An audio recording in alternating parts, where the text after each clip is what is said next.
And welcome all to a new episode of Be a Fan Podcast. My name is Prime LOL, and I'm excited. I know I've taken a hiatus. LTA has been taking a hiatus itself, but they've come back and returned. And last night, for me, it was last night or this morning, they're back on first strike. But today, I will have a special guest with me, of course, and let me take the time to let you introduce yourself. How are you doing? Hi, my name is Mihir. I'm doing pretty good. All right, wonderful, Mihir. And I believe you're in California time. How did the daylight savings kind of affected you, man? So I've actually had a pretty rough sleep schedule this entire week. A lot of it being my own choices and the consequences of my choices. But I noticed yesterday, I told myself I'd go to bed after the first series, and I think they wrapped up around 4 PST. And then I got in bed, and I didn't sleep for like 2 hours. Ow. So I think my internal clock is a bit off, but hopefully looking to fix that in the next week or so. Yeah, I hope it for you, man. You didn't watch the HLE TES series, though, right?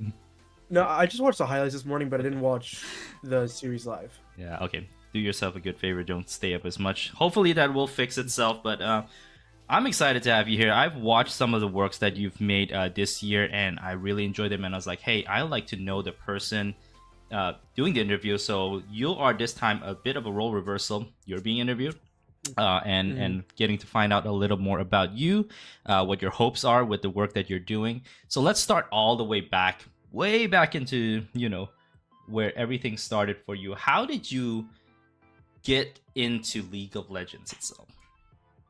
So this is actually a good story. I don't think I've told the story many times, so this is probably the first time a lot of the public is hearing it. So my friends started playing League of Legends at a very young age. I'm talking 4th grade, 5th grade. It's around the time they started.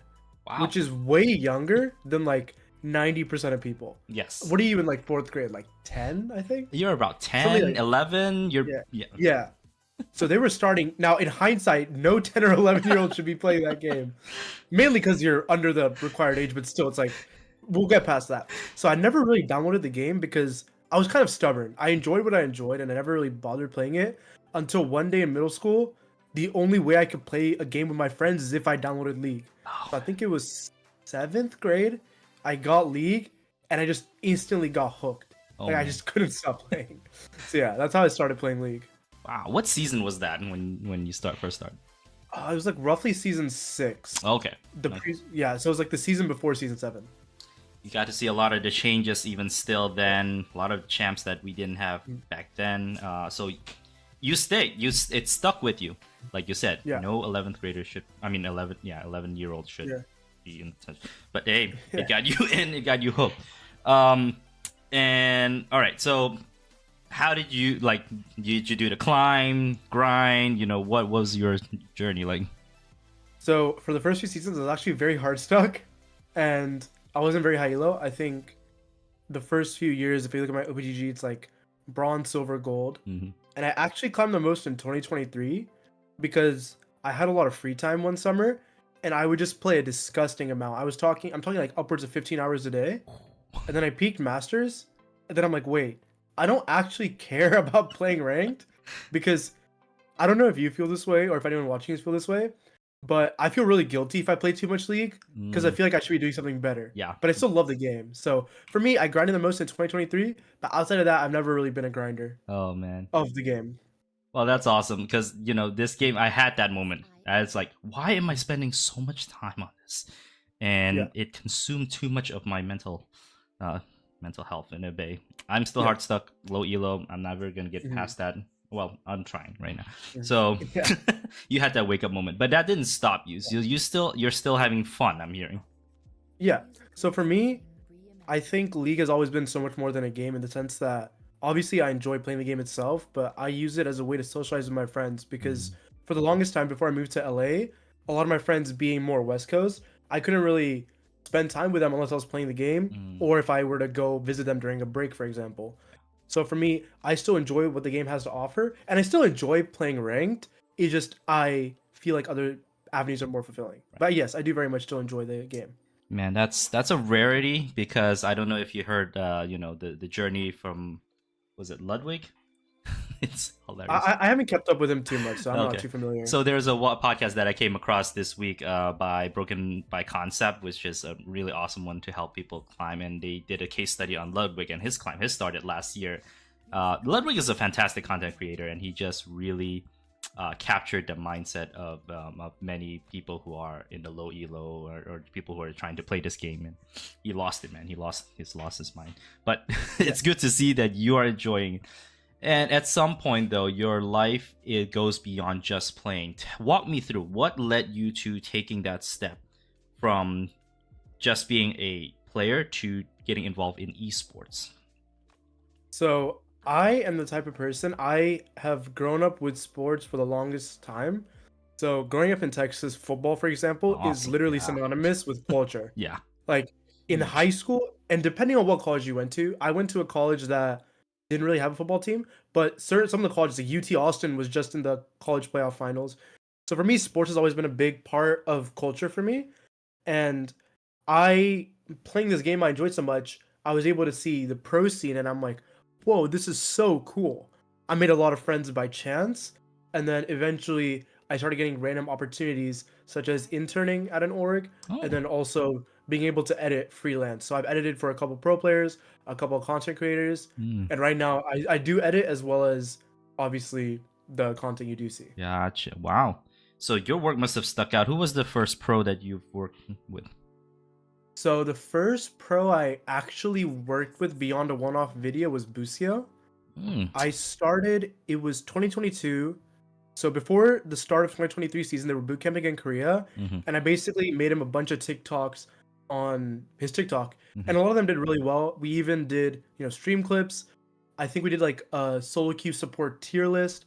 There was a lot of different unique things we did, and now his TikTok posts are inconsistent mainly because he's traveling a lot. Right. But that was probably the first one, and that helped me build more of a repertoire, more of a portfolio to be able to reach out to others. So I've worked with others as well, even behind the scenes. Wow, that's awesome. That's awesome. Following Busio's journey was something that I closely followed back in the days because I'm a support main and he was one of the exciting ones that came in, right? There was 100 Thieves back then. Was it that team that he was working with when you were working with him, or was he already? Yeah, so he was on. So he had been announced to be promoted to LCS, and they were boot camping. So yeah, he was 100 Thieves LCS at that point. Yeah, it's exciting with him and Tenacity that year. The year didn't go as planned, but there's a lot of factors that came in. But he's still one of the funniest. Yeah. So he understood that life is just more than, the pro life is more than just playing the game, and you got to be involved in that. All right, that's crazy, awesome. And so, from there, walk me through like this, your step by step. How did you expand and continue to evolve in the work that you're doing?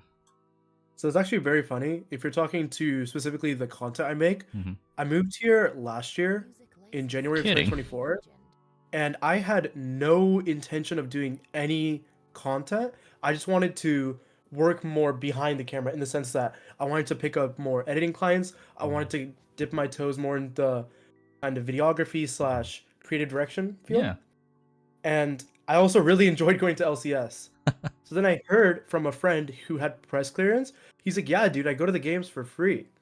So I signed up for press clearance just so I could go to the games for free. I had no intention of ever recording a video at LCS. I just wanted to go for free. And remember, I'm sitting there on day one, and her name is Ari. She's kind of the lead of the whole esports stuff. And she told me, yeah, we are actually pretty strict about press clearance. We are always checking every split, who's posting, how much they're posting. So if you could send us a content schedule, that'd be great, just so we can make sure we're on top of everything. So I was like, oh shit, I have to record content so I don't lose my press clearance. So I started recording, and I honestly have no regrets in that regards. So that's how I started. And then I started enjoying it because I'm the type of person, since I've been a fan for so long, I've consumed so much content, and I have a lot of kind of notes, gripes with certain content I've seen. So a lot of the stuff I do or try is stuff I wish I could have personally watched when I was a fan. Okay. Wow, that's awesome. And don't worry, if Ari hears this, we're good now. We're good now. It's not just for the free games. No, she knows. Okay, but that's awesome. So that kind of like got you like, oh shit, I gotta get something Yeah. put together. Yeah. But speaking of that, it shows that the immense talent that you have, and you wanted to create something that you would watch, that you know that it's going to be fun, it's going to be captivating, and which I really enjoy a lot from the work that you're doing. I think that's what's make it special, and look forward to that growth. So from there, then, it seems like that took a different turn than where you thought you were gonna go, and walk me through, like, what were the next steps? What were the next experience? Who'd you get connected? How did you move forward? Yeah.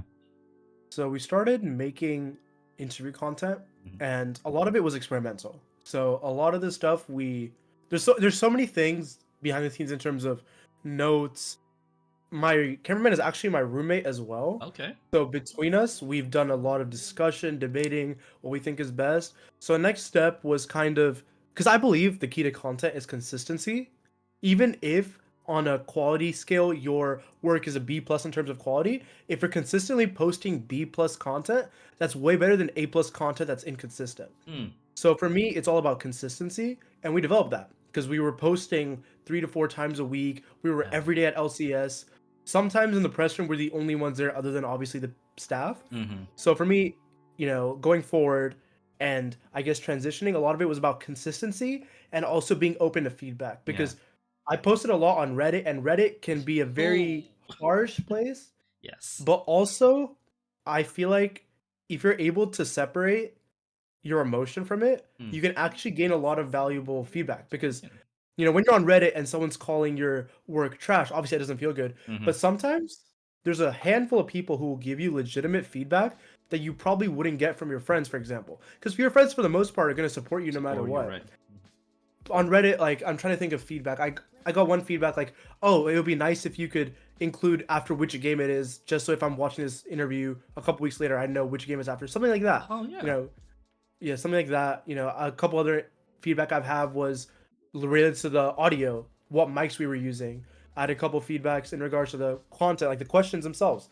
So I've always been of the belief that you can always improve and be better. So I think that's kind of what were my next steps after initially starting. You're changing my mind, because I have completely given up on Reddit. I still like, why are you guys still taking feedback from Reddit? It's a cesspool of like just criticism. But you're saying that there's actively good constructive criticism to be found.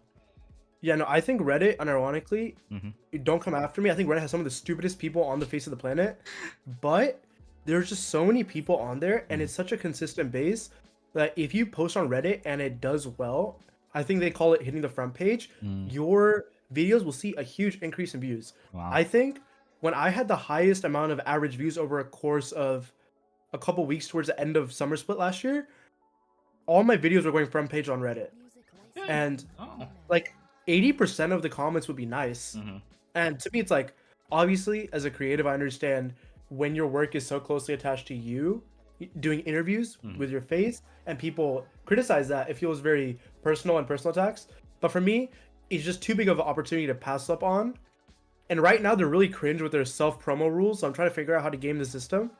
But I think Reddit is really invaluable if your goal is for your content to reach as many eyes as possible, which I think is really important for smaller creators who aren't really established yet. That's awesome to learn, because you're right, there is a rule or a hidden thing that you must get through. I mean, even Travis is having issues with the Reddit mods, and so that's the key here, is that you can push through the crap that people post on there and find the gem, and that has helped you refine your work and really make it better.